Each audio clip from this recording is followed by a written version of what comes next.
This is Lisa from Mobile Tech Review, and here's something you don't see so much anymore, an Android tablet. And it's an interesting tablet from Huawei. It's the MediaPad M5, because tablets these days in the world of Android either are high-end, pretty much only Samsung makes them, like the Galaxy Tab S3, to compete with the iPad, around $500 or so. And then you have a bunch of low-end offerings, some of them for kids, some of them not. You know, the Kindle tablets, the very cheap ones. There's not much out there that feels kind of premium, but isn't as expensive as $500. So that's what Huawei is trying to do with the MediaPad line, which is new for 2018. It's available as an 8.4-inch tablet, and that's $319. Our 10.8-inch tablet, which is $359. And then there is a Pro version, which is 10.8 inches and adds pen support, their own particular digital pen technology, Active Pen. This does not support the Active Pen, the non-Pro model. And that Pro version, which does go up against the Samsung Galaxy Tab S3, is $449. It's got a unibody aluminum casing on it. It's pretty slim, it's pretty lightweight, it's just slightly over 1 pound for the 10.8-inch that we have. Android 8.0 Oreo with their EMUI and Motion UI 8.0, their overlay enhancements on top. And you've got 64 gigs of internal storage here and a microSD card slot to expand it. Their own Kirin 960 octa-core processor, 4 gigs of RAM. So as a media tablet, it's pretty powerful. And then it has quad speakers on the top edge as you hold it in landscape, and on the bottom edge, you've got speakers. And the sound on this is Harman Kardon audio. Beats most 15-inch supposed high-end gaming laptops that we've been reviewing lately. Go figure, right? What is this about tablets these days having better audio? But this does. It really fills a room. It's loud and full and rich. We're going to look at it now. So we got a full cheat sheet on screen so you can see all of the specs, but to sum them up, this is an IPS display. Unlike the more expensive Samsung Galaxy Tab S3, it is not an AMOLED display, nor is it as high-end in terms of color gamut as the more expensive iPad Pro models, which is fair given its price tag. It's the usual for Android tablets 16 by 10 aspect ratio, 2560 by 1600 resolution. The pen, the Active Pen, which is the Huawei M Pen, is only supported in the M5 Pro model. It's not going to work with the model that we have, which is the not Pro model.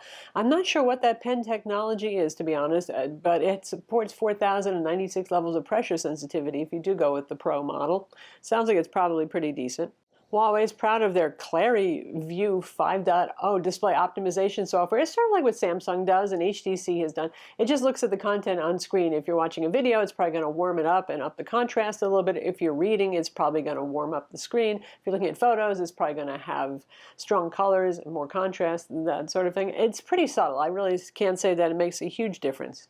It does have a fingerprint scanner on the front bezel, which is fine. That's nice enough to have. And it works pretty well in landscape and portrait orientations. When you train it, you hold it in portrait orientation, but it knows if you've already registered that finger, even in landscape, you can't re-register it again, and it actually works pretty well. The fingerprint scanner button, by the way, is right over here, and it will wake the device up, and it will scan your finger very quickly. Mind you, this button does pretty much nothing else. There's this haptic feedback here to let you know when you've touched it, but it does not function as the home button. You have your usual on-screen. They're pretty faint and hard to see here. Buttons for basic navigation.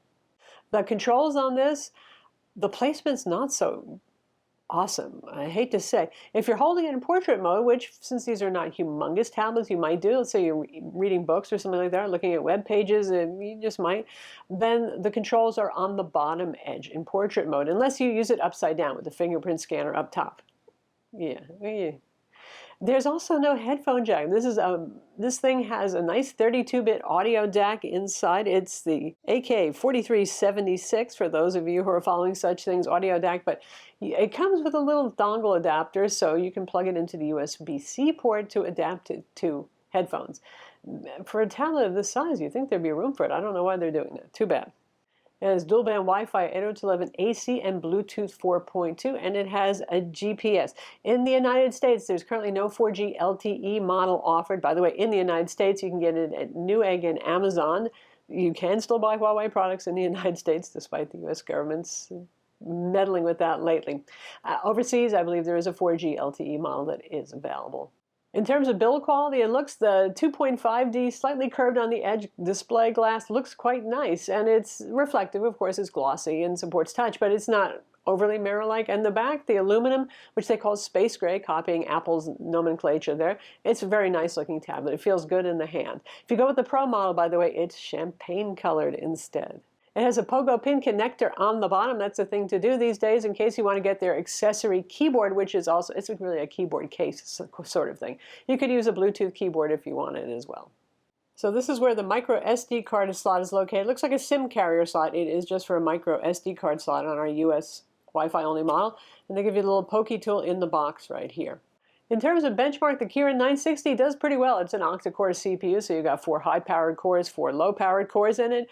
It competes well, say, with, it's not quite Snapdragon 835 in all tests, but it does a good enough job. Experientially, I know it's just a teeny bit of lag here and there, and I suspect that has more to do with the software load on top of it than it does with the processor itself. The Kirin processors are pretty solid, so it's certainly strong enough to play high-resolution video, to play games, all that sort of thing. You can see me playing Need for Speed No Limits, which is a pretty demanding game, and it plays it flawlessly, so it's good in that respect.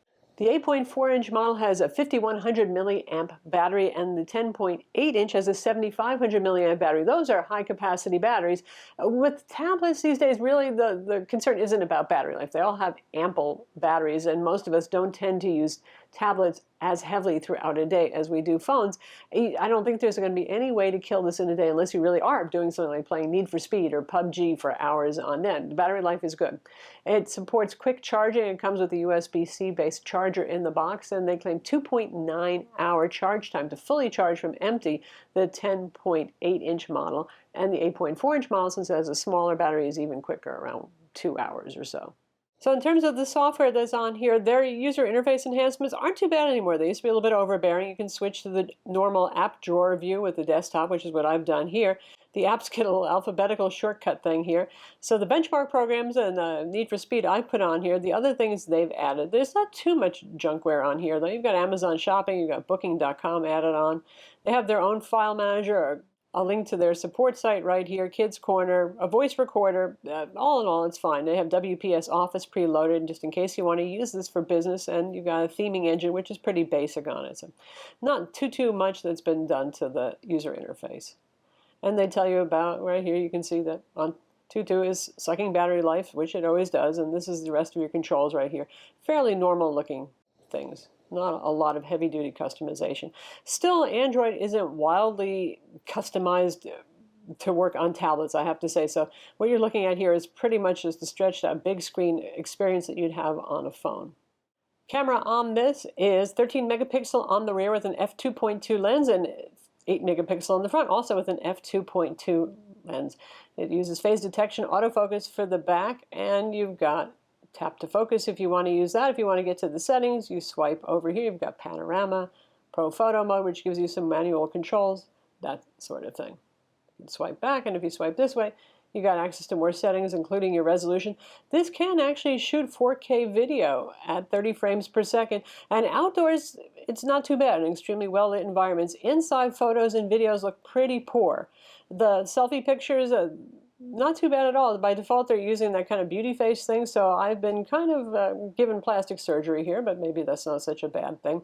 The indoor shots, though, if you don't have good lighting, it's not too bad with some moderate light, but you can see it's become all, well, kind of watercolory and blech.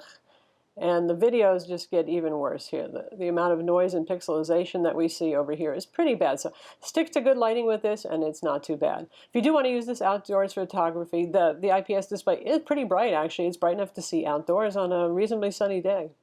So that's the Huawei MediaPad M5. Again, obviously the 10.8-inch model here. It is available in the smaller size if you want that. And it's a nice enough tablet, and the price is fair for what you get. And I think there is space for that kind of in-between. It's fairly premium. It's pretty nice, but it's not $500, right? You know, for those of you who want something that's not old cheeseball and mediocre screen or something like that, it's pretty decent. Outside of the United States, you might even be able to get it with 4G LTE, not in the United States. So currently only Wi-Fi models are available.